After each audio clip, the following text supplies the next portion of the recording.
Rich Miller has served as president and CEO of Virtua, the dominant healthcare system in South Jersey, offering a full continuum of primary, preventive, wellness, acute, and long-term care.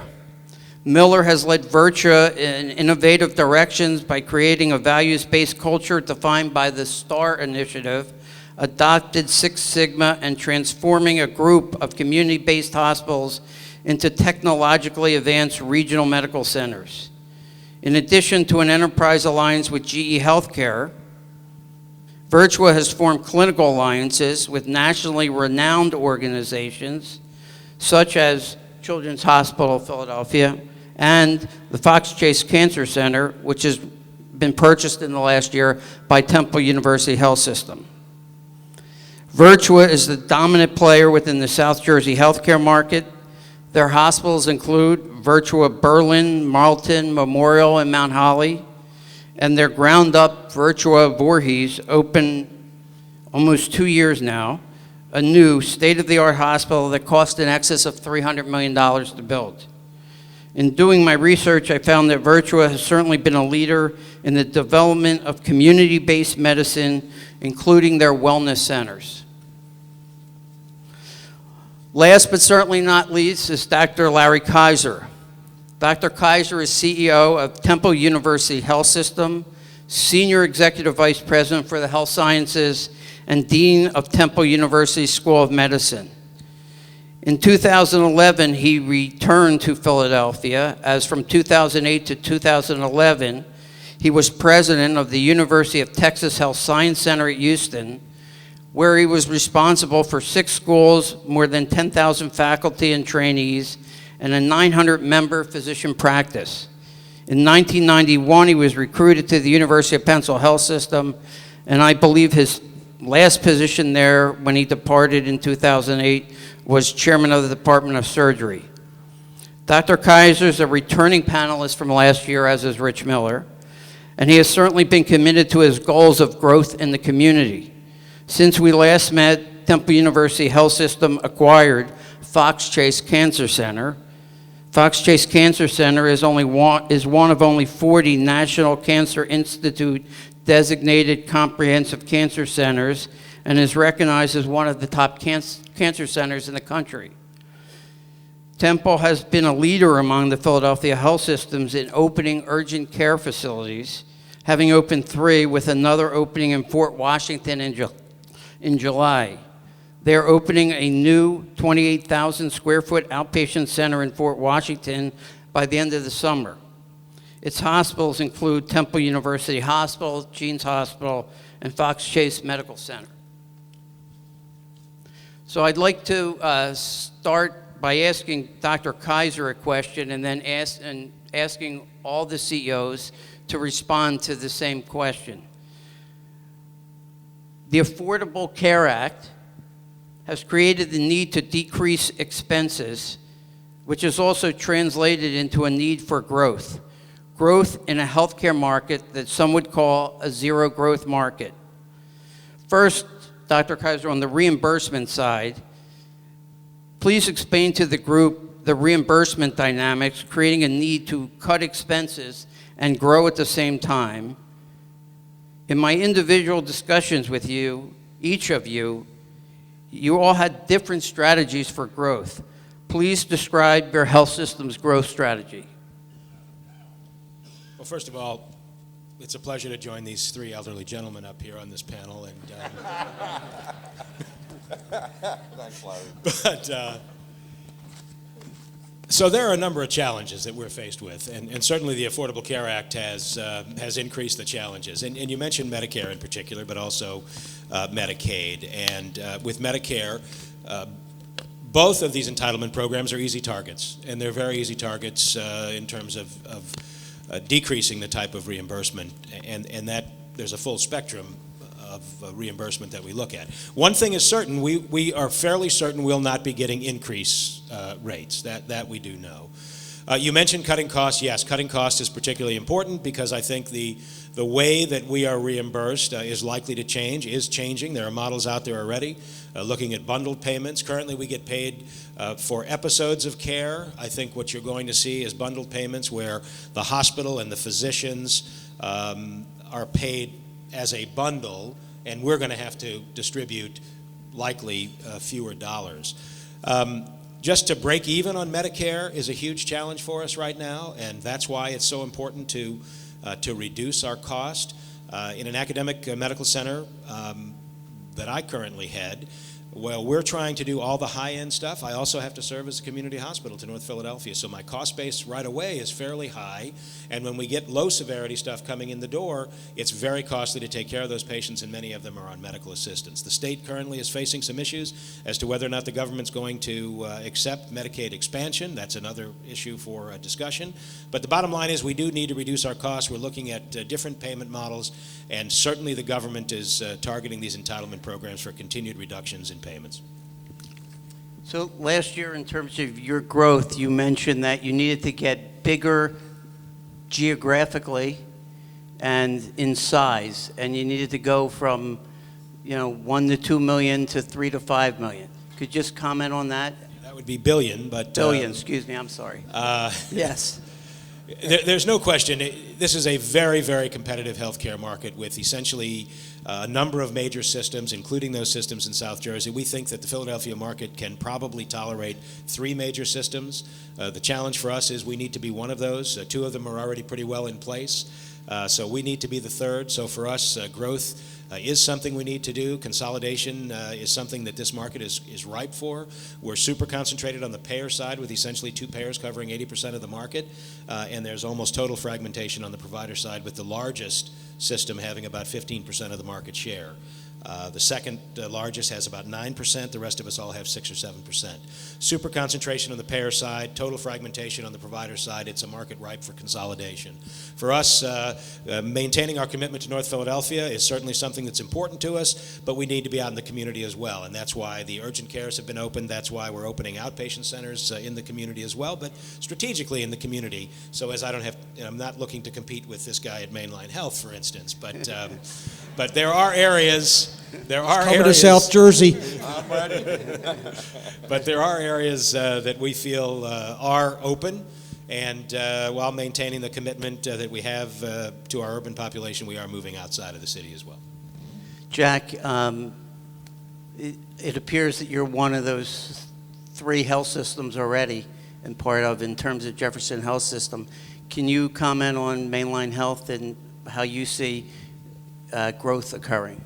Sure, but before I do that, I want to, we'll see who's in charge here. I want to see how many of you think healthcare costs too much. And if there are any CFOs in the room, for the people that didn't raise their hand, you need to raise the premiums because clearly they're not making enough of the contribution.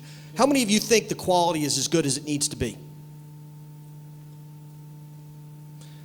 Larry and I were in the back of the room talking about the challenges the 4 of us face, and we said, as difficult as our jobs might be, I'm not sure I'd want to be in one of these folks' jobs.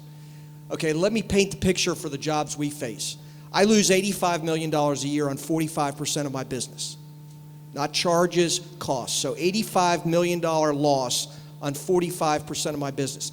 These guys probably have bigger numbers because they have bigger government pay population, and it's tough to make a profit on government pay. The rest of the market wants you, say it's too expensive, and it's not as good as it needs to be.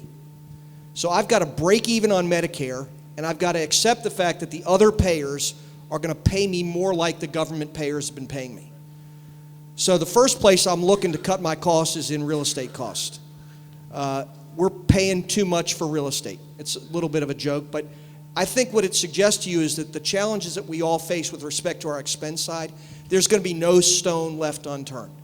Every single person that we pay, 60% of my expenses are on employees, but every single person we have expenses with, we've got to figure out a way to do it differently and less costly because our payers are paying us less because we as the American public are tired of paying as much as we're paying. We happen to believe we can grow our way out of that challenge. We've got to focus on quality, patient safety, and lowering our cost per unit of service.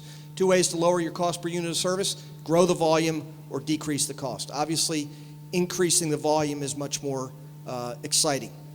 When I look at our market, we've got about 10% of the market that we serve goes downtown. We're not going to try and interrupt that flow. The university medical centers, including Temple, CHOP, Penn and Jefferson, Hahnemann, they all have things that not all of which is repeated in the community. I'm not sure how much of it is not repeated in the community, but there are some things where people are going to go downtown for their care. In fact, I've told our medical staff, for certain cases that we don't have the expertise for, I'll drive them down there. That's one of the benefits of living in this region. We've got phenomenal quality of care throughout this region, both downtown medical centers as well as community hospitals. But 55% of the market, where I have 5% or greater of the population in a particular zip code, 55% of that market is going to competitive community hospitals. I'm more than willing to compete with the community hospitals. And so I think we can grow our volume by making ourselves more attractive to the people in the communities that are choosing those other community hospitals. And I agree completely with Larry. There's going to be consolidation. Somebody said to me yesterday they think it's going to be 7 to 12 independent hospitals that will no longer be around. I don't know what the number is. I don't want to be suggested I quoted that 7 to 12. But you can't live in the environment that I just described or Larry just described and believe that the number of beds operated in this market are going to continue to be the number that are operated today. Rich? Yeah, let me add to what Larry and Jack are talking. You coming to Jersey, Jack? Is that true? No, thank you. The No, you don't traffic on the come- bridge is okay, it's the too traffic dangerous? coming across the bridge is too heavy. Here you go. I love them. I love them. Well, I thought you'd make me a deal here. But let me just comment. First of all, number one, the Affordable Care Act. It's important to understand health organizations like all of us here already started to change the delivery model before the Affordable Care Act came into play. I think there's this misconception that as soon as the Affordable Care Act became law, that we started to move in a different direction in the delivery model. That started a long time ago. And then frankly, the Affordable Care Act doesn't really speak to the delivery model. It speaks to the payment model. So, I think it's important to understand that. Is there some impetus there? Yes, but we're starting to move anyway. I think there's a lot of issues that we're going to have to deal with in the healthcare space. If you look at Virtua today, 46% of our revenue is generated on the outpatient side of the business. If you asked me that 15 years ago, it would be markedly different. So now, probably by the next 5 to 6 years, we're going to cross that 50% mark in outpatient revenue, because outpatient services is really a big piece of our future in medicine, and we really have to be thinking about that. Jack mentioned about cutting cost. There's going to be cost cut on the acute care side, but there's also going to be a transition of managing the population on the outpatient side. So you're going to see more dollars being spent, wiser dollars being spent on managing patients with chronic disease in the home model. And we're starting to do that at Virtua in looking at our accountable care organization and building a home model with caseworkers, social workers. You need behavioral health experts, primary care, nurse practitioners, all of those practitioners working around the patient at home to reduce the cost and to reduce the ER visits that we see from what we call our frequent flyers in our emergency room with chronic disease, congestive heart failure, those kinds of issues in patient care. So that's going to be important. The move to outpatient, what we're thinking about from an outpatient perspective is how do we participate more on the front end of care, the retail end of care, urgent care. We formed a partnership with CVS in South Jersey for the Minute Clinics, where they have a nurse practitioner model where Virtua's primary care base oversees the nurse practitioner for quality and safety in that model. So we've talked to CVS. So our electronic medical record is tied to the CVS model, where if a patient needs a primary care physician, after their visit, we assign a primary care physician to that patient. That's going to be important. Also, altering the primary care model is going to be a key element of the future. There's not enough physicians to go around for all of us. So how are we going to see patients in the future in the primary care office? I use the analogy with my primary care physicians. They got to start acting like dentists. You know, do you ever go into the dentist office and the dental hygienist takes care of you, and the primary care and the dentist walks in the last 5 minutes and says everything looks great? What a great model. I think it's wonderful. So I want our primary care physicians to be the health coach for patients. They can't be treating episodic care like they're treating it today if we're going to see the number of patients we need to see in the physician office practices. So our growth is really going to focus on outpatient physician growth and practice. We already have 7 joint ventures in surgery around New Jersey with physicians to grow an alternative business and joint venturing on the outpatient surgery side. So we're looking at growth models around the inpatient model. Our bed need analysis in the next 5 to 7 years shows a decline in bed need. So we're going to see a decline in bed need and obviously more outpatient services, and that's kind of where Virtue is focused. Good morning. We have the same challenges as you just heard, but also some special challenges as a pediatric provider. As we sit here today, Medicaid has become the dominant insurance product for children, covers 56% of all children in the United States. And if you think Medicare payments are bad, you need to look at Medicaid payments, then you really get scared. So that's a real challenge, and actually puts the whole children's hospital industry in jeopardy, because there are some children's hospitals nationally that have upwards of 70% Medicaid, and that becomes an unsustainable economic model. The other challenge that we have in this region is that this tri-state area is a no-growth pediatric market. Actually, the pediatric population will decrease over the next 20 years. So in terms of our growth strategy, we've built a very large network, probably has, I think we're up to 50 different facilities in the tri-state area, have a number of partnerships with community hospitals that really help. The other part of our growth strategy has involved developing an international medical patient program. Of our $2 billion in revenue per year, that's currently about $100 million. We're also involved now in expanding outside of this region. We've just signed a deal to build a new children's hospital in San Antonio, Texas. You might ask, why San Antonio, Texas? 7th largest city in the country with no freestanding children's hospital. 20% of all the births in the United States in the next 20 years will be in South Texas. So you can see where the population is changing. We're also involved in building 2 children's hospitals in Saudi Arabia. Again, Saudi Arabia has the highest birth rate in the world, and are now also involved in building a new children's hospital in Beijing. So we have made the decision that to support our innovation, to support our other missions of research and education, it will be impossible to support that purely on what's available within the American healthcare system. So we've completely changed our model of operation. The other thing that I would say, you heard this notion of the Affordable Care Act that really talks about a value-based healthcare system. To develop a value-based healthcare system for the future is extremely expensive in terms of technology and new facilities, which will be good for all of you. There will be extensive development of new types of facilities to deliver value, to deliver quality healthcare at an affordable cost. And I think that's an advantage for all of you in the industry right now. Thanks.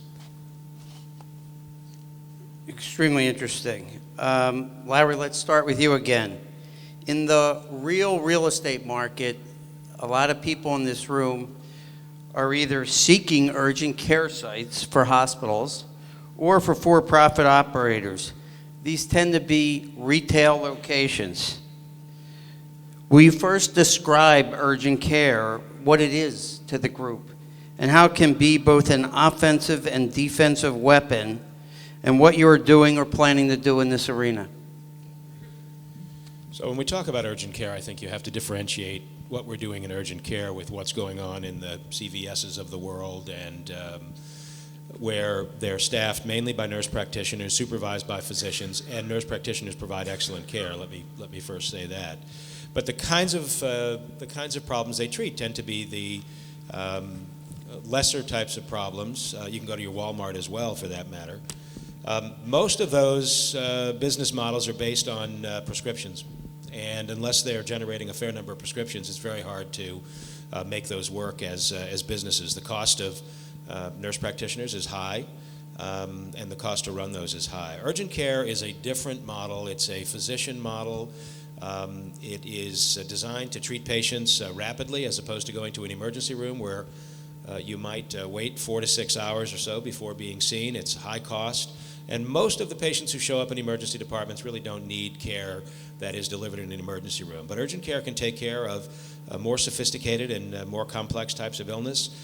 They potentially can be a gateway to a primary care physician, although it's been our strategy not to compete with the primary care physicians in the community, but to refer to the primary care physicians in the community, hopefully many of which I own.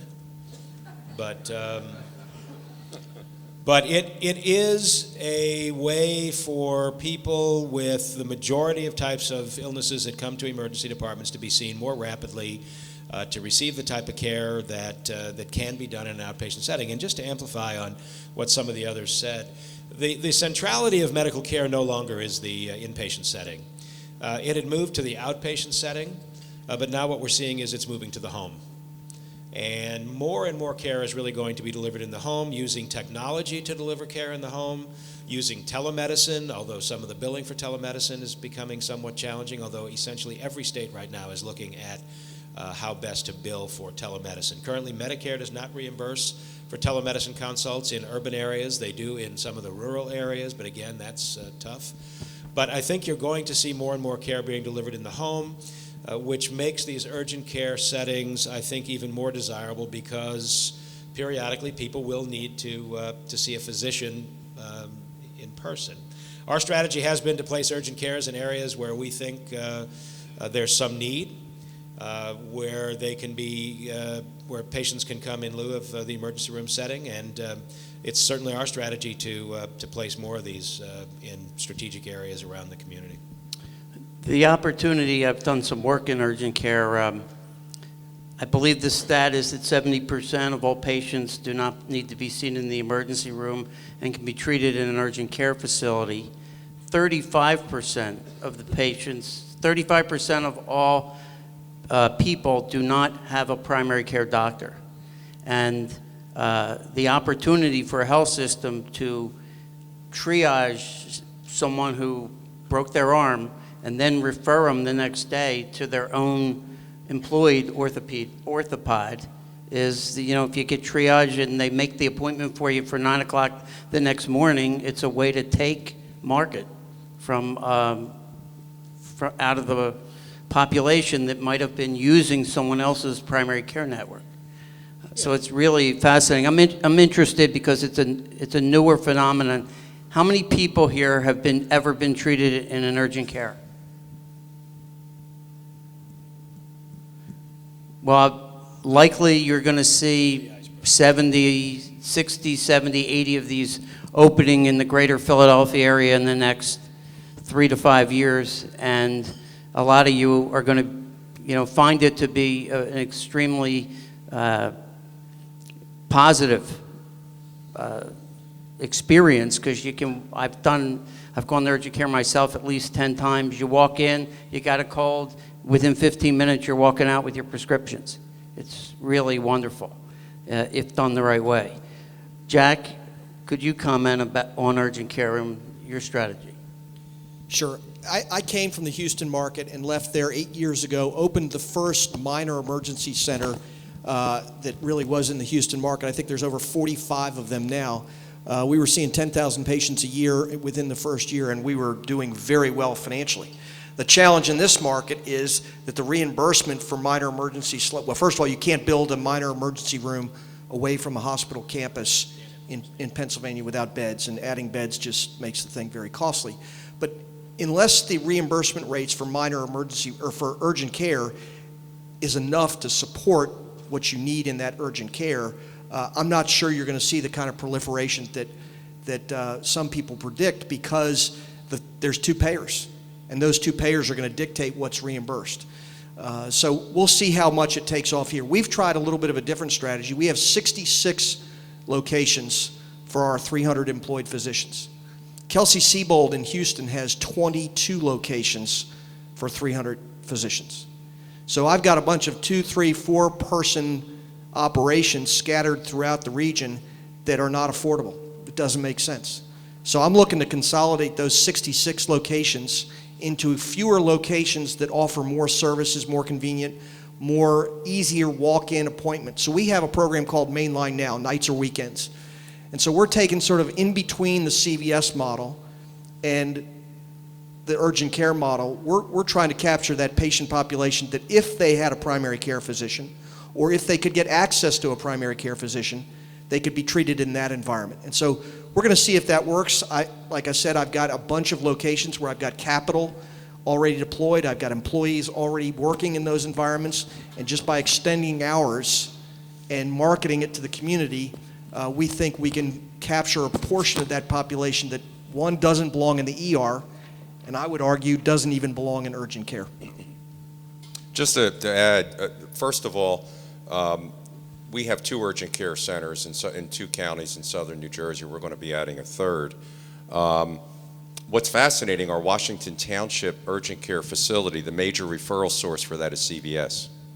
So if you think about it, you walk into CVS, even with a headache, they're not going to treat you. They're going to move you to urgent care. And I think the model works well where you can shift from cost model to cost model, which I think is important.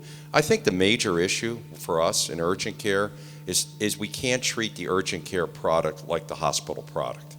And we get too used to the hospital way of doing things, and it's got to be treated as a retail model. And consumers like you sitting in the audience, the reason you go to urgent care, I'm a baby boomer, I'm not going to wait in an emergency room for 4 hours. I'm simply not going to sit there anymore and wait for care for 4 hours, nor am I going to go to my primary care office with an appointment time and wait an hour, okay? So the key is, how do you service the consumer differently and do it well at a lower cost and really high-end service?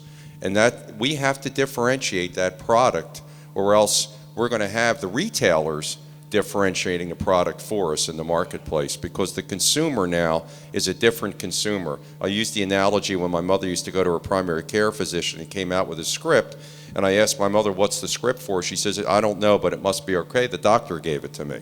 All right? Those days are over. All right? We're asking questions, and we expect high-end service in every healthcare outlet we go into. So we got to do it differently, and we got to do it right. Two interesting things happened to us. In the last 6 months, we were contacted by 3 different private equity firms that wanted to partner on urgent care. So I'm not that smart, but I figured there must be money to make there. If those guys are, must be, because they don't do anything unless there's money to be made in an exit strategy. That being said, I think urgent care will become part of the continuum of care. And as a provider, if you have to take risks for a population, urgent care actually becomes quite important. Now the payment models are a little bit difficult to understand, but in let's say a fully capitated model, it makes sense. So what we have done is to provide urgent care in a number of different facilities. First, as part of our primary care network, so after hours. And then our first experiment, which will open July 1st, is to use one of our specialty care centers, which already has X-ray, already has the lab, or the facility is already built, and to then use that after hours during the week and on the weekends for urgent care, to staff that with either general pediatricians or pediatric emergency trained pediatricians. But the other component is to combine that with a very active and robust after-hours consult program. So as a patient in our system, you can call, you get to a nurse who has access to your electronic medical record. She has a series of algorithms. You can tell her what the problem is, and she'll tell you where to go in the system. Can you wait for the primary care? Do you need to go to the urgent care center or go to the emergency room? So I think combining that with the technology and the electronic medical record really becomes critical. But I do think that urgent care will be a critical component of all the systems that we're trying to build because of this notion of taking risk for the ultimate cost of patients. But even in that, there's disruption in the urgent care market. I mean, I was with a company the other day who has 800 board-certified emergency physicians all over the country, and they offer through employers as a benefit access to this network. You go online, you immediately get an emergency room board-certified physician who you see on your screen. They can see you if you happen to have a webcam. Otherwise, on the phone, you hear them. You can see them. And they can deal with your problem right then, and that may be the next wave, in fact. And certainly, with an at-risk population, to be able to manage care and to manage it expectantly and before people need to even use an urgent care or an emergency room, for that matter. Managing them that way may even be more cost effective. And again, it's offered as a benefit through the employer. You can't just go on site, go on the website and find an emergency physician. You've got to be part of a benefit. So again, as we see more people becoming insured, especially with the insurance exchanges and more employers being mandated to offer it, this is the kind of thing we're going to see really as a disruption. Well, that will certainly reduce real estate costs. I want to shift a little to real estate because that's one of our topics, and kind of give a little background first to set up this question. The shift is towards community-based healthcare, which is going to be good for lots of people in this room, which will create real estate opportunities for some. However, there has also been a significant trend where hospitals are purchasing lots of medical practices. Sort of to what Jack said, what comes with those practices are real estate leases executed in another era, the 2 to 3 doctor offices. In addition, you all have an existing leased real estate portfolio that represents millions of square feet. That in many instances also do not make sense. The opportunities to create multi-specialty sites reduce expenses by millions of dollars annually through the repositioning of your leased and owned real estate portfolio is incredible. I have one client where yesterday we showed them how to add almost $1.5 million to their bottom line, and with that unlock $20 million in proceeds, all from a small proportion of their portfolio.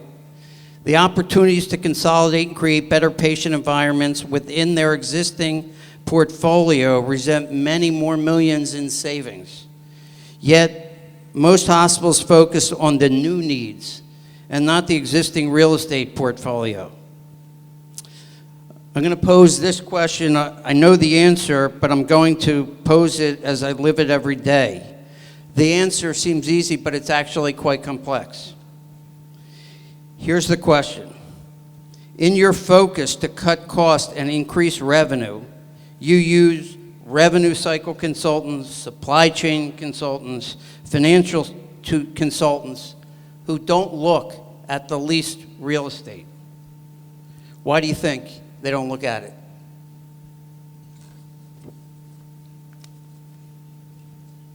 Well, you know the answer, so let's cut to the chase.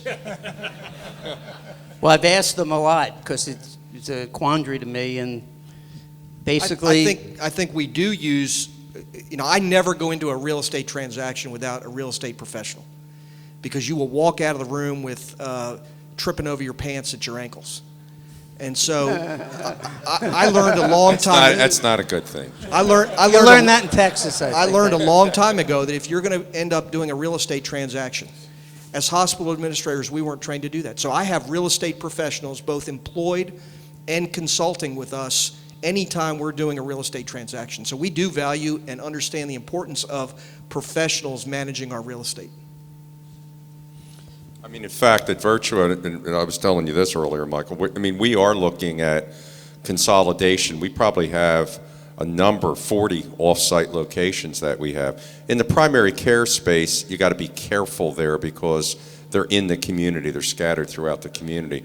But in corporate areas and corporate overhead, it certainly makes sense to consolidate those lease costs, if you can do it, in the appropriate space. And in fact, we're looking at doing that right now with all of our lease space. We also have real estate experts. I must say, nowhere in my surgical training or thoracic surgical training did I ever get any experience in real estate. So we do employ experts to help us there. I would tell you that my experience is, and in asking these questions of these consultants, the answer is we know there's millions of dollars of savings there. We just don't do that, or we don't understand that. In terms of the health systems, it's not that you don't know that it's there, but your people, the people who are staffing those positions, they're overwhelmed.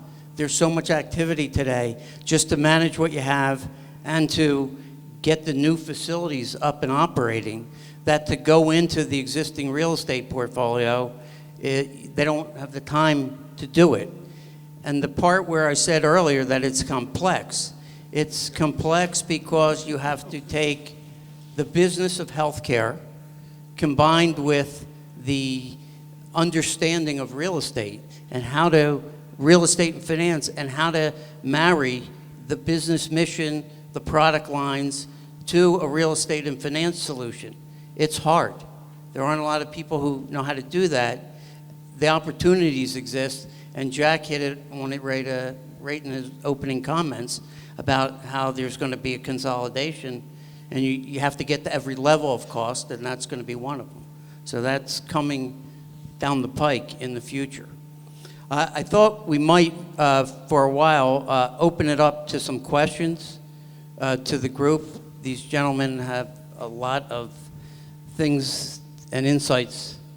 Absolutely. Yeah, we definitely have time for questions. Ladies and gentlemen, we have one via Twitter. I'm super excited about it. So I'm going to go ahead and leave with that, if everyone is okay with that. The question, it says, will these 60 to 80 new urgent care centers be ground-up construction or redeployment of other real estate or some kind of combination? I think it's a combination.